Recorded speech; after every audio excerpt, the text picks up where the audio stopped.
Welcome back to my YouTube channel. आपका स्वागत है हमारे एक और वीडियो में। तो जैसे कि आपने थंबनेल देख लिया होगा दोस्त, आज मैं बताने जा रहा हूँ, यदि आप रेलवे ग्रुप डी में फॉर्म डालने वाले हैं या फिर डाल दिया है या फिर विचार कर रहे हैं रेलवे ग्रुप डी की तैयारी के लिए और रेलवे ग्रुप डी में एक जॉब अपनी पक्की करना चाहते हैं, तो फॉर्म जो है बहुत ही सोच समझ के अप्लाई कीजिएगा। और अगर सोच समझ के अप्लाई नहीं किए, वैकेंसी बहुत कम है और तो आपके लिए दिक्कतों का सामना करना पड़ सकता है। तो उसके बारे में डिटेल में चर्चा करेंगे। तो यदि आप चैनल पर नए हैं तो प्लीज़ चैनल को सब्सक्राइब और बेल आइकन प्रेस जरूर कीजिएगा, ताकि आने वाली हर अपडेट आपकी मिलती रहती है। चलिए वीडियो को करते हैं शुरू, क्योंकि मैं रेलवे भर्ती की पल पल की अपडेट देता रहता हूँ। तो दोस्त मैं बता दूं आपके लिए, रेलवे ग्रुप डी भर्ती यानी 2025 की जो वैकेंसी 32,438 अप्रॉक्सीमेट वैकेंसी है। बढ़ेंगी तो वैकेंसी चाहे थोड़ी ही बढ़ें, लेकिन वैकेंसी ज़रूर बढ़ेंगी।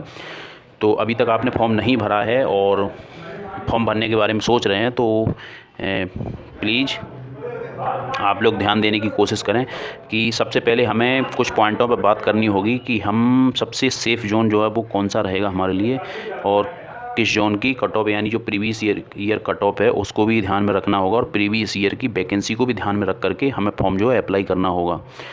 और उन जोनों के बारे में बताऊंगा जहां से आप फॉर्म जो है वो नहीं भरें, क्योंकि डेंजर जोन हो सकता है आपके लिए।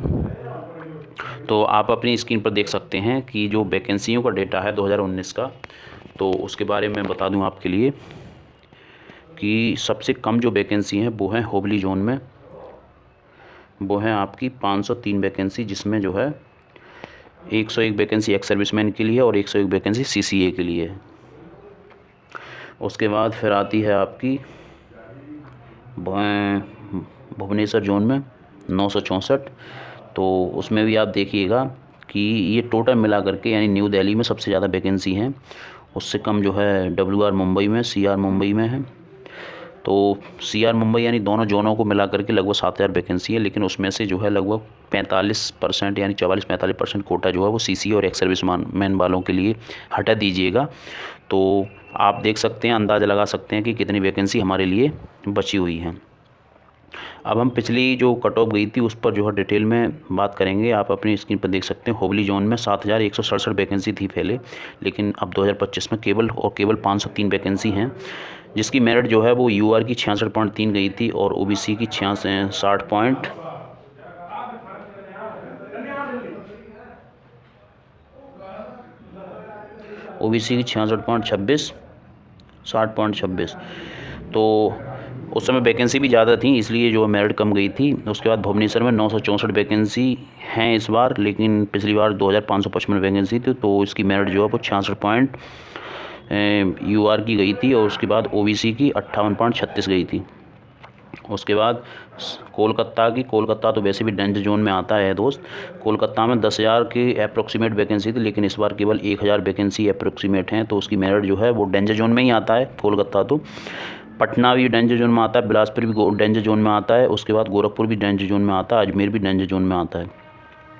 उसके बाद फिर हम बात करते हैं जबलपुर, यानी 4,019 वैकेंसी थी पिछली बार और इस बार जो है 1,614 वैकेंसी हैं।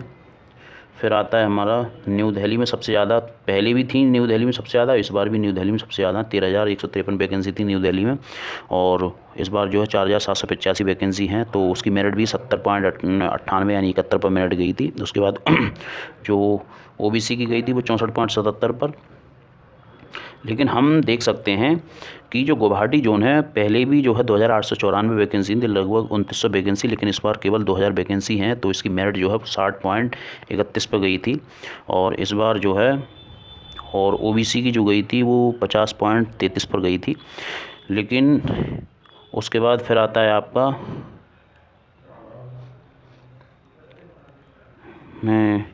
जो आता है आपका चेन्नई में जो है पहले जो है 9,579 वैकेंसी थी, लेकिन इस बार 2,694 वैकेंसी, इसकी मेरिट भी 60 के करीब गई थी जनरल की और OBC की 55.65 पर गई थी।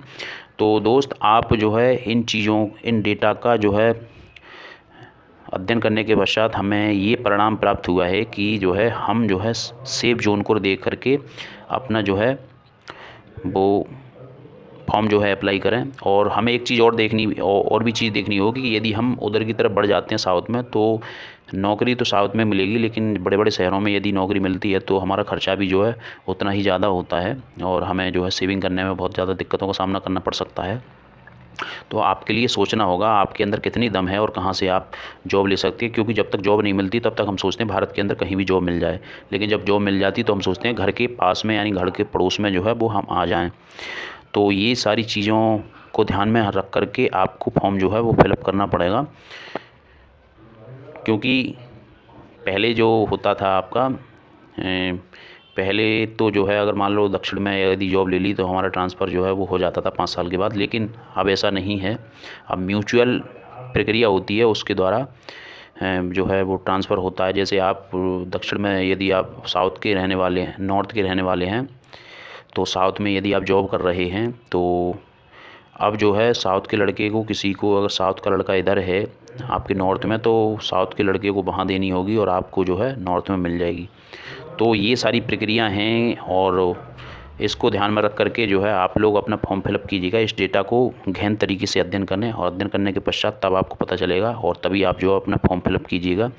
और बहुत ही अच्छा डिसीजन लेने के बाद सबसे बड़ी बात तो ये है कि 2-3-4 जोन हैं जो आपकी सेफ जोन हो सकते हैं। मुंबई हो सकता है, चेन्नई हो सकता है, भुवनेश्वर भी पहले डेंजर जोन में था, और बिलासपुर अच्छा जोन हो सकता है, गुवाहाटी भी अच्छा जोन हो सकता है। तो इन चीज़ों को ध्यान में रख करके आप लोग अपना जो है डिसाइड कीजिएगा और फॉर्म जो है फिलअप कीजिएगा, तो आपको जो है सफलता मिल जाएगी। लेकिन आपको मेहनत तो करनी पड़ेगी। आप लोग ये सोचें कि बिना मेहनत के जो है सफलता मिल जाएगी, ऐसा नहीं है दोस्त, क्योंकि ग्रुप डी का लेवल काफ़ी अच्छा आता है, क्वेश्चन भी काफ़ी अच्छे आते हैं। तो आप लोग अपनी कंटिन्यूटी दिखाइएगा और लगभग 5-6 महीने हैं आपके पास, तो 5-6 महीने में आप लोग ज़बरदस्त मेहनत कीजिएगा तो आपको सफलता ज़रूर मिलेगी। तो आई होप ये वीडियो आपको अच्छा लगा। वीडियो को लाइक करें, कमेंट करें, चैनल को सब्सक्राइब करें। तो चलिए मिलते हैं किसी नेक्स्ट वीडियो, तब तक के लिए जय हिंद, नमस्कार।